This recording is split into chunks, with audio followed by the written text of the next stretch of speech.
Merhaba arkadaşlar, yepyeni haberlerle karşınızdayız. Barış Arduç ile Gülse Özel tatilde Can Asya'nın deniz keyfi.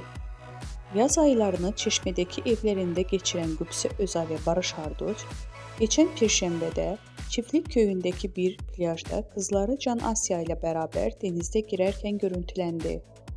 Can Asya bir annesinin bir babasının kucağında serin suların tadını çıkardı. Gülse Özal ve Barış Arduç bebeklerini otomobil görünümlü deniz aracı Jet Car'a bindirdi. Barış Arduç kızını bir an olsun kucağından bırakmadı.